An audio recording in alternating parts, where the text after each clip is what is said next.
जब हम किसी दूसरे रास्ते पर चलकर अपने मुतालबात की आवाज़ उठा रहे होते हैं तो वो ये कहते हैं कि ये आते क्यों नहीं हैं। जब हम आ जाते हैं तो फिर वो कहते हैं कि ये आए क्यों हैं।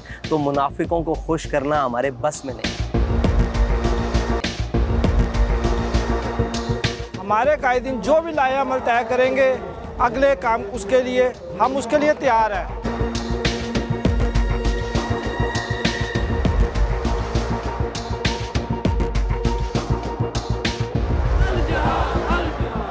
जो हमारे मुतालबे है वो हमने पहले दिन जब अमीर मोहतरम ने इस का ऐलान किया उसी दिन ही हुकूमत वक्त के सामने रखे थे कि फ़िलफ़ौर जो तिब्बी और ग़िज़ाई मवाद है वो फ़िलफ़ौर उनको पहुँचाएँ। दूसरा जो हमारा मुतालबा था वो ये था कि इसराइल जिस वजह से इस वक्त इक़्तिसादी तौर पर मजबूत होता जा रहा है और वो उधर बहुत ज़्यादा अखराजात कर रहे हैं, इस वजह से हम जो है ना हमारा मुतालबा दूसरा ये था कि सरकारी तौर पर मसनूआत की बाइकाट की जाए। जो हमारा तीसरा मुतालबा था वो ये था कि जो फ़लस्तीनियों पर जो इस वक्त जुल्म हो रहा है और बदतरीन दहशतगर्दी इस वक्त हो रही है नेतन्याहू जो इसराइली वज़ीर-ए-आज़म है उसकी तरफ से, तो पाकिस्तान अल-ऐलान कुल्ले अल्फाज में इसराइली वज़ीर-ए-आज़म को दहशतगर्द कहें कि वो दुनिया की इस वक्त बदतरीन दहशतगर्द है और फ़लस्तीनियों पर वो इस वक्त बदतरीन दहशतगर्दी कर रहे हैं। भाई हमारे ये मुतालबात छोटे हैं, ये मुतालबात वो हैं जो बिल्कुल एक आम से मुतालबात हैं। हकीकी मुतालबात तो ये है कि अगर इंडिया 71 की जंग में इसराइल को मदद के सिलसिले में, उसके ताउन में, उसके तबादले में इंडिया ने अस्करी इमदाद और असला और उसके लोग जाकर इसराइल की फ़ौज में भर्ती हो रहे हैं। हमारा पहला मुतालबा ईमानी मुतालबा, जो ईमानी जज्बा है वो तो ये है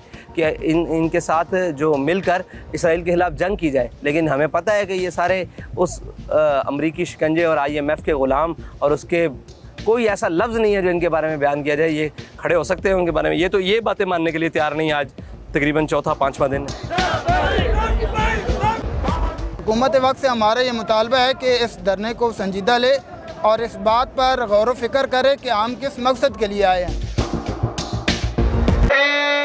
कभी भी गलती ना करे कि अगर तुसा इन्नी साडे नाल वर्को कीती ना, इन्नी ऑन द स्पॉट इन्नी तुहानू बतांगे।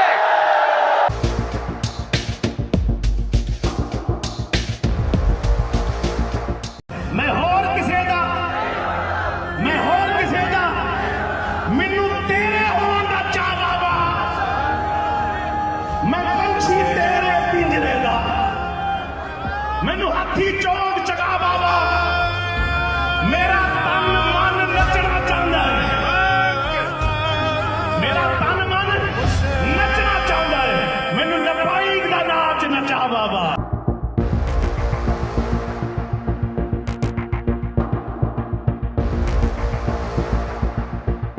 हुकूमत की तरफ से जो है ना वो इंतज़ामिया ही लगी हुई है अभी तक, जिसे एडमिनिस्ट्रेशन कहा जाता है वही लगी हुई है, और बाकी उनकी तरफ से कोई अभी तक जो हुकूमती नुमाइंदे हैं वो अभी तक नहीं बैठे। हम अपने मुतालबात पूरे होने तक यहीं बैठे हैं। अगर हुकूमत ने संजीदगी से इस बात को ना लिया तो इंशाअल्लाह फिर इसका दायरा कार पूरे मुल्क में वसी हो जाएगा।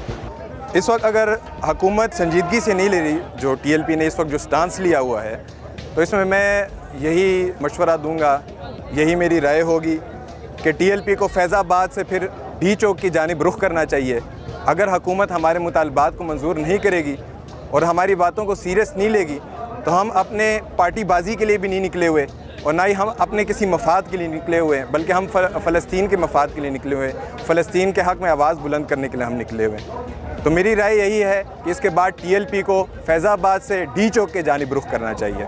ये डी चौक या असम्बली तो दूर की बात है, अगर हमें फ़लस्तीन का भी बोला जाए ना कि फ़लस्तीन में जाकर अपने बहन भाइयों की जान बचाई जाए तो हम इसके लिए भी तैयार हैं।